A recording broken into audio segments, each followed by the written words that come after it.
Le martyre fonctionnel. Venezuela, pétrole et effondrement du cadre international. 1. Sécurisation de l'actif stratégique. Le Venezuela possède un actif central, le pétrole.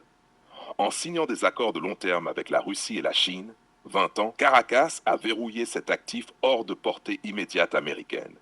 Conséquence directe, le pétrole vénézuélien devient contractualisé.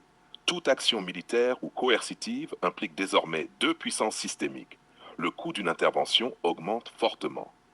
C'est un mouvement défensif rationnel. L'arrestation comme rupture juridique. La tentative d'arrestation d'un chef d'État en exercice par une puissance étrangère constitue une rupture du droit international classique. Il ne s'agit pas d'un précédent légal. Il s'agit d'un changement de norme.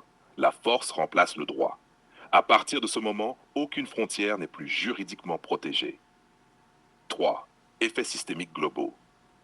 Si cette logique est acceptée, alors Israël peut annexer Gaza ou frapper l'Iran sans cadre contraignant. La Chine peut annexer Taïwan. La Russie peut étendre son contrôle sur l'Ukraine. Des puissances européennes peuvent réimposer des zones d'influence directe. Le système international bascule d'un ordre juridique à un ordre de rapport de force. 4. Obsolescence de l'ONU. L'ONU devient structurellement inopérante. Elle n'arbitre plus. Elle enregistre. Son rôle se limite à la communication et à l'humanitaire, sans capacité de contrainte réelle.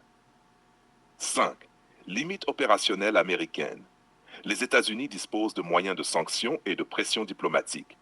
Ils ne disposent pas des moyens nécessaires pour contrôler durablement le territoire vénézuélien, administrer le pays, absorber les coûts politiques, humains et financiers d'une occupation.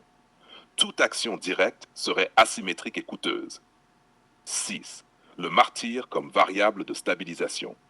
Dans ce contexte, Maduro devient un martyr fonctionnel. Définition opérationnelle, un acteur qui concentre la pression sur lui-même afin de réduire l'escalade militaire, préserver les structures internes de l'État, maintenir les alliances stratégiques existantes. Sa mise en cause personnelle permet de déplacer le conflit du champ militaire vers le champ symbolique. Dimension intérieure américaine.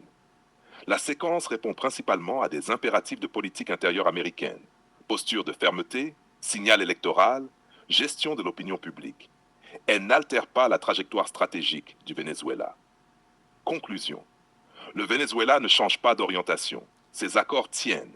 Ses alliances restent actives. La figure de Maduro absorbe l'attention, non par héroïsme, mais par fonction systémique. Ce n'est pas une victoire morale, c'est une stabilisation par le sacrifice politique.